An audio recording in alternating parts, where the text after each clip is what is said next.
नमस्कार, दैनिक शिव टाइम में आप सभी का बहुत बहुत स्वागत है। एक बड़ी खबर जो चंद्रमोहन शर्मा भारतीय जनता पार्टी और सीनियर नेता, एक बड़ा चेहरा भारतीय जनता पार्टी का, उन्होंने आज भारतीय जनता पार्टी को अलविदा कह दिया और पूरी तरह से तैयार है एक निर्दलीय कैंडिडेट के तौर पर इस इलेक्शन में चुनावी रणभूमि में उतरने के लिए। लगातार भारतीय जनता पार्टी में विवाद देखने को मिल रहा है। आए दिन लोग भारतीय जनता पार्टी के ऑफिस के बाहर विरोध प्रदर्शन कर रहे हैं, उन पर पैसों से टिकट लेने के आरोप लग रहे हैं, पैराशूट के माध्यम से कैंडिडेट को उतारने के आरोप लग रहे हैं। आखिर क्यों नाराज है? जो भारतीय जनता पार्टी ये दावे करती है कि भारतीय जनता पार्टी के कार्यकर्ता विचारधारा के साथ जुड़े हैं, आखिर ऐसा क्या होगा कि लोग विचारधारा को भूल के आज भारतीय जनता पार्टी पर इल्जाम लगा रहे हैं? चंद्रमोहन शर्मा जी, क्या लगता है कि मैं आपकी इस बात से सहमत नहीं हूँ कि कार्यकर्ता विचारधारा को भूल गए हैं, लीडरशिप विचारधारा को भूल गई है। कार्यकर्ता जुड़ी हुई विचारधारा के कारण लीडरशिप भूल गई है। सीनियर नेता हैं वो ही कह रहे हैं, वही भूले तभी की विचारधारा, क्योंकि वो कहते हैं कि भारतीय जनता पार्टी से कोई नेता, कोई वर्कर नाराज नहीं है। भारतीय जनता पार्टी के प्रदेश अध्यक्ष ने कल भी हमें कहा नाराज नहीं है। फिर लगातार जो प्रदर्शन हो रहे हैं उसका क्या कारण है? कार्यकर्ता जो है, हाईकमांड जो स्टेट की है, उन्होंने जो हमारा कोर मिशन था, कोर एजेंडा था, उससे डिरेल हो गए हैं और उसके मुताबिक नहीं चल रहे। जो हमारी प्रथा थी अच्छे अच्छे लोगों को आगे लाने की, ऑफिसर बनाने की और मैंडेट देने की, वो पर टूट गई है। किस कंसिडरेशन मैंडेट दे रहे हैं, किन लोगों को मैंडेट दे रहे हैं? आपने देखा इनमें से कोई भी मिडिल क्लास फैमिली, गरीब फैमिली का आदमी कोई नहीं आगे आ रहा।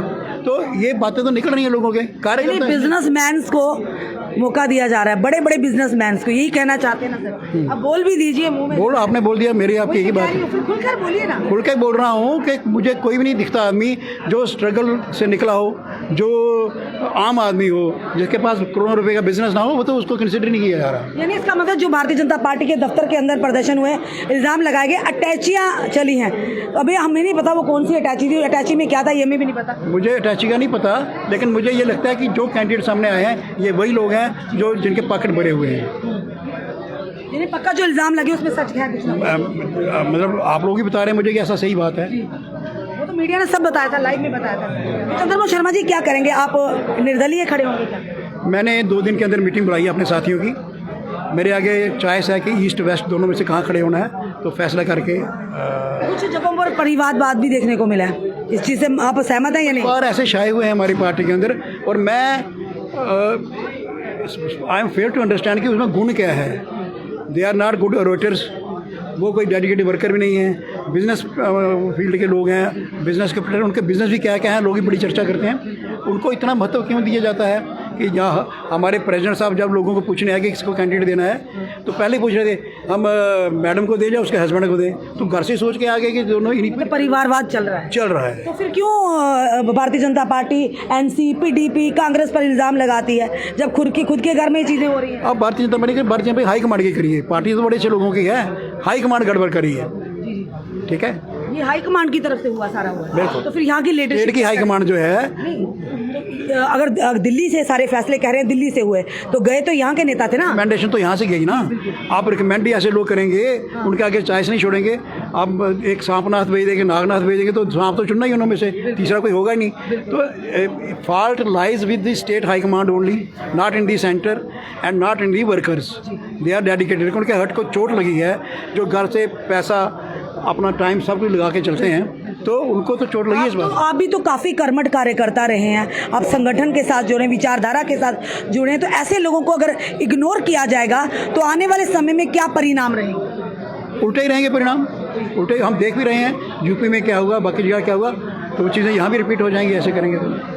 इसका मतलब आप इंडिपेंडेंट खड़े हो रहे हैं? नहीं भाई, मैं मीटिंग करूँगा, उसके बाद फैसला करूँगा। सबसे पहले मैंने आपको बताना है। तैयारी पूरी है। चलिए भैया से जानते हैं। जी भैया। मैं कन्नव शर्मा, जिला अध्यक्ष भारतीय जनता युवा मोर्चा।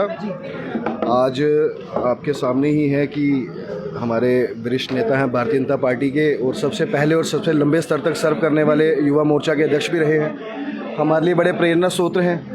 और ये जो पार्टी का डिसीजन आया है, जिसमें इन्होंने मैंडेट्स डिस्ट्रीब्यूट किए हैं पूरे जम्मू शहर में, ये बहुत ही मतलब शर्मनाक एक डिसीजन है पार्टी का, जिसमें पार्टी, मैं ये कहूँगा कि Bharatiya Janata party headed by Shri Ravinder Raina has derailed from the core ideology of the party, जहाँ पे आज से कुछ समय पहले तक पार्टी में देखा जाता था, व्यक्ति का चरित्र देखा जाता था, व्यक्ति की कॉम्पिटेंस देखी जाती थी, व्यक्ति की एक्सेप्टेबिलिटी देखी जाती थी पब्लिक में, वो सब चीज़ें बंद हो गई पिछले 8-10 साल से। और अननेसेसरली पिछले 8 साल से 3-3, 4-4 एक्सटेंशन दी जा रही हैं एक व्यक्ति को जो टोटली इनकॉम्पिटेंट, जो हमारे जम्मू की बात नहीं रख पाते। चाहे 2019 में आप 317 हटने के बाद देखिए, रजिस्ट्रेशन पावर्स गई, मैं एक एडवोकेट भी हूँ, और भी बड़ी सारी चीज़ें हुई, सारी कमीशंस बंद हो गई, एक प्रॉपर रिप्रेजेंटेशन यहाँ से सेंटर तक नहीं जा पाई, कितनी कमीशंस थी वो सब बंद हो गई। ऐसे कितने सारे लॉज थे जो हमारे यहाँ पे ज़रूरी थे वो बंद हो गए, कोई एक प्रॉपर रिप्रेजेंटेशन नहीं आ पाई।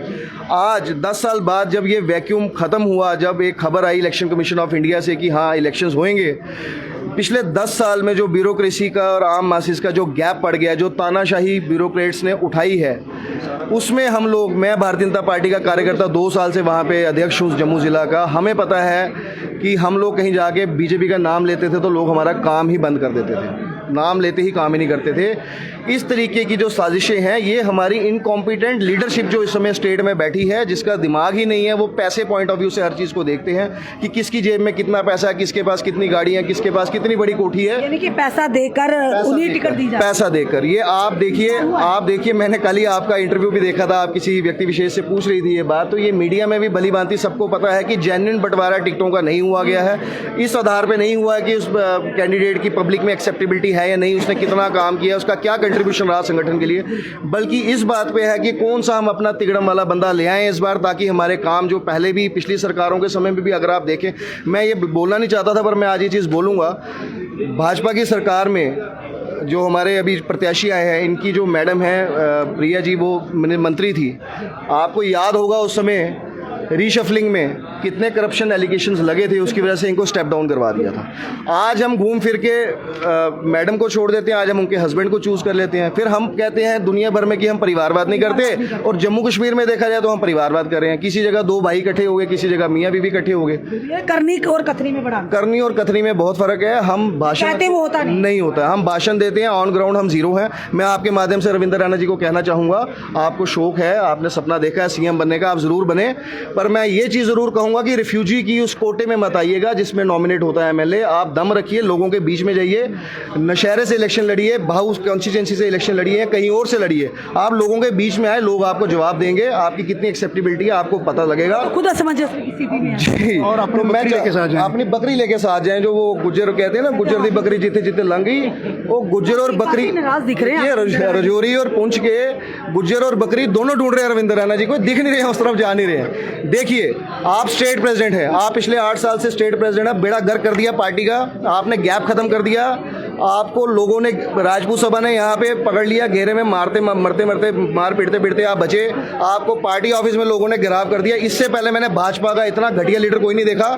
जिसको लोग सीधे ही पड़ जाते हैं, और आप अपने वो पीएसओ को लेके जो वो स्टंट मारते हैं कि पीछे वो खड़े करके कि हाँ भाई मैं हूँ। देखिए, एक व्यक्ति होता है, एक जो नेता होता है ना, उसको जनता बताती है कि वो नेता है, उसकी लोकप्रियता क्या है, लोग उसके साथ चलते हैं। ये सेल्फ स्टाइल नेता है, ये सोशल मीडिया और टीआरपी में हवा में रहते हैं। आने वाले समय में किस तरह के परिणाम आने वाले, जो ये 50+ का लक्ष्य देख रहे हो, रविंद्र रैना जी कहते हैं सीएम भारतीय जनता पार्टी, मुझे लगता है अगर ये कैंडिडेट्स को रिव्यू करेंगे ऑन ए सीरियस नोट, क्योंकि मेरी 3rd जनरेशन इस आइडियोलॉजी के साथ चलती आई है, मैं कभी नहीं चाहूँगा कि हमारा वोट, नेशनलिस्ट वोट कभी बटे, मगर मैं ये चीज़ कहूँगा, ऐसे डिसीजन लेते रहेंगे तो मुश्किल से 5-6 आएंगी, और वो भी उनकी आएंगी जो आउटसाइडर्स आपने बाहर से लाके टिकटें दी है ना, आपके अपने एक भी व्यक्ति की टिकट नहीं है। साफ तौर पर इस पर भारतीय जनता पार्टी पर इल्जाम लगे हैं कि भारतीय जनता पार्टी ने इस बार जो टिकट्स का बंटवारा किया वो काबिलियत पर नहीं, बल्कि जेबों को देखकर किया गया, यानी किसका कितना बिजनेस है और किसकी कितना रसूख है उसके आधार पर दिया गया। और साफ तौर पर अगर बात करें एडवोकेट चंद्रमोहन शर्मा जी की,